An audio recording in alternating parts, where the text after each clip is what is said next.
ഇതിപ്പോ അവിടെ എന്റെ എല്ലാ ഫ്രണ്ട്സ് വരുന്നുണ്ട്. ഒരു ഹോട്ടലിൽ വെച്ചിട്ടാ പരിപാടി നടത്തുന്നത്. മക്കളെയും കൂട്ടുന്നുണ്ട്. നീ പോയിട്ടുണ്ടെങ്കിൽ വൈകുന്നേരം വരെ ഞാനിവിടെ പട്ടിണി നടക്കോ? അത് നടക്കൊന്നുമില്ല. നിങ്ങൾ എന്തിനാ പട്ടിണി എടുക്കുന്നത്? ഞാൻ ഒരു ദിവസം മാറുമ്പോഴത്തേക്ക് ഇവിടെ പട്ടിണിയാകുക? അടുക്കളയിൽ എല്ലാ സാധനങ്ങളും ഉണ്ടല്ലോ, വേണ്ടത് ഉണ്ടാക്കി കഴിച്ചാൽ പോരെ. ഇല്ലെങ്കിൽ ഞാൻ എന്തുണ്ടാക്കി തന്നാലും 100 കുറ്റങ്ങൾ പറയണല്ലേ. ഇന്നിപ്പോ സ്വന്തം ഇഷ്ടത്തിന് വെച്ചുണ്ടാക്കി കഴിക്കും. പിന്നെ ഞാനും മക്കളും വരുമ്പോഴേ പറ്റുകയാണെങ്കിൽ കുറച്ച് ചായ ഉണ്ടാക്കി വെക്കുക, അത്ര തന്നെ. നീ ഹോട്ടലിൽ പാർട്ടിക്ക് പോയിട്ട് വരുമ്പോ ഞാൻ നിനക്ക് ഇവിടെ ചായ ഉണ്ടാക്കി വെക്കണമെന്നല്ലേ? കൊള്ള. കുറച്ച് ഫ്രീഡം തരുമ്പോഴത്തേനെ തലേക്കറി അങ്ങോട്ട് മേയാൻ നിൽക്കണ്ട. അവിടെ ഒരു ഹോട്ടലും പാർട്ടിയും ബേർഡേയും. നീ എവിടേക്കും പോണ്ട, ഡ്രസ് മാറ്റി അടുക്കളയിൽ കയറാൻ നോക്ക്. അങ്ങനെ നിങ്ങൾ പോണ്ടെന്ന് പറഞ്ഞാൽ പോകാതിരിക്കാൻ പറ്റുമൊന്നുമില്ല. എന്റെ എല്ലാ ഫ്രണ്ട്സും അവിടെ എത്തുന്നുണ്ട്. ഞങ്ങളുടെ കോളേജിലെ ബാച്ച് മുഴുവൻ നിന്ന് ഒത്തുചേരാം. എനിക്ക് പോയേ പറ്റൂ. ഓഹോ, അപ്പൊ അതാണ് സംഭവം. കൊള്ള. ബേർഡേ എന്ന് വെറുതെ ഒരു പേര്.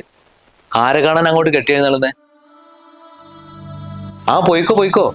എന്തായാലും പഴയ ഓർമ്മകൾക്ക് പുതുക്കേണ്ടതല്ലേ. മനസ്സ് വേദനിച്ചിട്ട് ഇവിടെ നിൽക്കണ്ട. ഇടയ്ക്കിടയ്ക്ക് പാർട്ടി ഫ്രണ്ട്സ് എന്ന് പറഞ്ഞാൽ നിങ്ങൾ ഇവിടുന്ന് പുറത്തു പോകുന്നില്ലേ? അത് പഴയ ഓർമ്മകൾ അയവർക്കാൻ പോകുന്നതാണോ? എന്റെ എല്ലാ ഫ്രണ്ട്സും അവരെ ഭാര്യമാരും ഭർത്താക്കന്മാരും ഒക്കെ വരുന്നുണ്ട്. നിങ്ങൾ മാത്രമേ വരാത്തുള്ളൂ. നിങ്ങളോട് എന്നെ പറഞ്ഞിട്ട് കാര്യമില്ലാന്ന് അറിയാലോ. അതുകൊണ്ടാ പിന്നെ ഞാൻ വിളിക്കാതിരുന്നത്. ഇല്ലടി, നീ വിളിക്കൊന്നും വേണ്ട. നീ വിളിക്കാണ്ടെന്ന് ഞാൻ നിന്റെ കൂടെ വരുന്നുണ്ട്. നിന്റെ ഫ്രണ്ട്സിന്റെ ഒക്കെ മുന്നിലേ 4 വർത്താനം എനിക്ക് നിന്നോട് പറയണം. എന്നാലൊക്കെ നീ പഠിക്കുള്ളൂ. നിങ്ങൾ എന്താ വിചാരിച്ചേ? ഞാൻ എന്റെ നാവ് ഇവിടെ പണയം വെച്ചിട്ടാണ് അങ്ങോട്ട് പോകണമെന്നുള്ളത്? അല്ലെങ്കിൽ മറ്റുള്ളവരുടെ മുമ്പിൽ എന്നെ താഴ്ത്തി കിട്ടുന്നതും സമയം കിട്ടുമ്പോഴൊക്കെ എന്നെ പരിഹസിക്കുന്നത് നിങ്ങൾക്ക് ഒരു ഹരാണല്ലോ. ഇതുവരെ ഞാൻ എന്തുകൊണ്ടാണെന്നറിയാം തിരിച്ചു പറയാത്തത്? നിങ്ങളോടുള്ള സ്നേഹവും ബഹുമാനവും ഒക്കെ അങ്ങനെ തന്നെ ഇരുന്നോട്ടെ എന്ന് വിചാരിച്ചിട്ട്. പക്ഷെ ഇമാതിരി സ്വഭാവം കൊണ്ട് എങ്ങാനും അങ്ങോട്ട് എഴുന്നള്ളിയിട്ടുണ്ടെങ്കിൽ നിങ്ങൾ പറയുന്നതിന്റെ 4 ഇരട്ടി ഞാൻ അങ്ങോട്ട് പറഞ്ഞുതരും. മറ്റുള്ളവരുടെ മുമ്പിൽ നാണം കെടാൻ തയ്യാറാണെങ്കിൽ നിങ്ങൾ വന്നു. നീ എന്താ പറഞ്ഞേ? അത്ര ആൾക്കാരെ മുന്നിൽ വെച്ച് നീ എന്നെ അപമാനിക്കുന്ന? ഇത്രയും നല്ല ജീവിതവും ഒരുപാട് സൗകര്യങ്ങൾ ഉണ്ടായി തന്നപ്പോ ലാസ്റ്റ് നീ എന്നെ തല കയറാൻ നിൽക്കുക? നിങ്ങൾ പറഞ്ഞത് ശരിയാ. എല്ലാം നിങ്ങൾ എനിക്ക് ചെയ്തു തരും. അവസാനം നമ്മൾ ഒന്നും അല്ലാത്ത രീതിയിൽ ചവിട്ടി താഴ്ത്തുകയും ചെയ്യും.